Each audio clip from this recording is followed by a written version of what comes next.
Let's say this glass of water represents you, and the tap pouring water is all the demands that life places on you. How much can you take? There's no way that we can know until you start feeling the weight of everything. And before you realize it, the tanks you once managed to contain begin to overflow and split out. You just can't hold it all. Here is the big mistake we all make. We judge ourselves for not being able to cope, but we would never judge a glass for having a limited capacity. The glass has a limit, and we accept that. We don't always extend the same understanding to ourselves. Last month, I read a book and there was a line that really stuck with me. Let me tell you something. We are the most perfect actors on earth. From a young age, we're gonna start acting. When you're 3 or 4 years old and you want something but you didn't get it, you're gonna start crying. You're gonna cry until you're gonna get that thing. You're gonna start crying until your parents gonna give you that ice cream that you want. The same patterns continue in life. All of us, we're gonna interact with different people and different situations differently. We never gonna interact the same way that we do with our mom as we do with our dad. We never behave the same way with our sister as we do with our teacher. We never interact the same way with our cats as we do with ourselves. We adjust, we act, we shift depending on the situation. It means that we are the most perfect actors from an early age. Let me ask you something. When was the last time you spoke to yourself with kindness? When was the last time you had a comforting conversation with yourself? A conversation where you reassured yourself the same way you would a close friend. We lift others up. We encourage other people. But when it's time for ourselves, we won't gonna do the same things for ourselves. We won't gonna behave the same way with ourselves. We won't gonna give that kindness that we're gonna give to other people to ourselves. Why we do that? There's a lot of factors. The first one, society rewards external validation, not self-compassion. From a young age, we are conditioned to seek approval from our parents,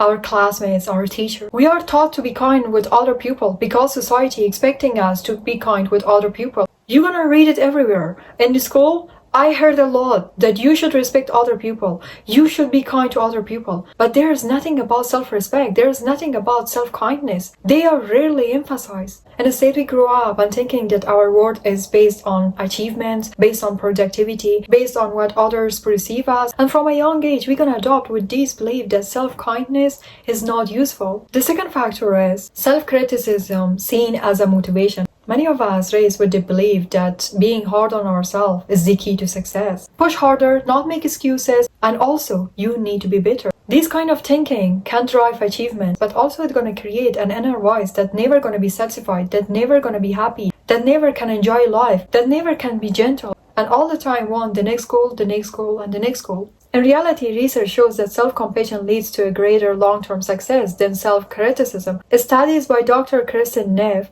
in self-compassion research prove that people who are kind to themselves are more resilient, more productive, and less likely to be burned out. The third one is we confuse self-kindness with weakness or selfishness. Many of us, or especially most of the time, are also gonna feel in this trap that I'm gonna think that being lazy and also unproductive is self-indulgent. Because the society is telling us, if you rest, you're wasting time. If you're unproductive, you're lazy. If you're kind to yourself, you will become complacent. And they're also gonna tell us self-care is selfish. But if you're neglecting now self-care, later in life you're gonna start suffering. This is all a lie. Self-kindness isn't about avoiding growth, it is about growing in a sustainable way. There is a saying that says, you can't pour from an empty cup. When you treat with yourself with kindness, you have more energy, patience, and love to give it to other people. But if you won't gonna give it enough to yourself, you won't gonna have it for other people, and also you're gonna suffer. The fourth one is childhood conditioning. For many of us, childhood experiences gonna shape the way that we gonna be. It's gonna shape our reality. Whenever you're gonna born in this world, you don't know who you are. You don't know anything about this world. Those who are around you, on the environment that you are, all of them gonna shape who you're gonna become. If you're gonna grow up in an environment where people, they won't gonna validate their emotions, or you're gonna be told to toughen up, then you're likely to internalize self-criticism as normal. Your brain gonna adopt with this that being kind to yourself is not safe, it's not useful, and it's never going to become a habit for you. The fifth one is we mirror how others treat themselves. Think about it. How often you are hearing people that they are saying to themselves, I'm not enough, I'm not good, I'm not believing on myself, I'm an idiot, I hate how I look, I should have done better, why I'm like this, I'm not enough. Whenever I'm gonna meet a person 3 or 4 times, the 5th time I'm gonna pick a lot of their habits.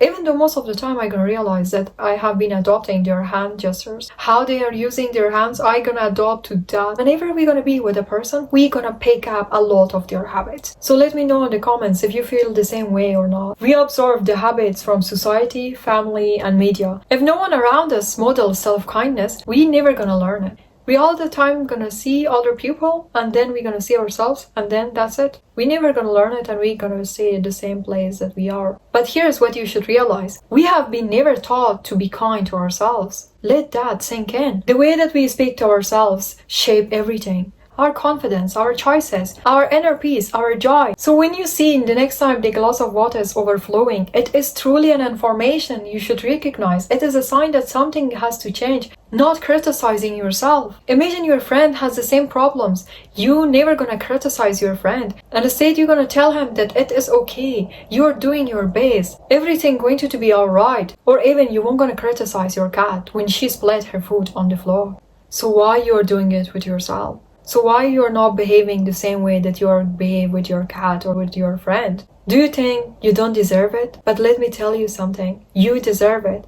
You need to treat with yourself the same way that you're gonna treat with other people. I know we are the most perfect actors. I know that we're gonna behave differently with everyone based on the circumstances. But you have to also behave the base with yourself. If you cannot, you need to learn acting it until it becomes a habit. You need to behave with yourself the same way that you're gonna behave with your cat or a close friend of you. You will spend more time with yourself than anyone else. So it is time to make that relationship a good one. Talk to yourself like someone you love. You yourself, as much as anybody in this universe, deserve your love and affection. Replace today all of these words that I'm falling, I'm learning, I'm not good enough, I am growing, and that is enough. I deserve love just like everyone else. Start challenging yourself for a month. Behave with yourself the same way as you're gonna do it with a close friend of you. And every night before you sleep, ask yourself, did I speak with kindness with myself today? Have a nice rest of the day. Until next video. Bye bye.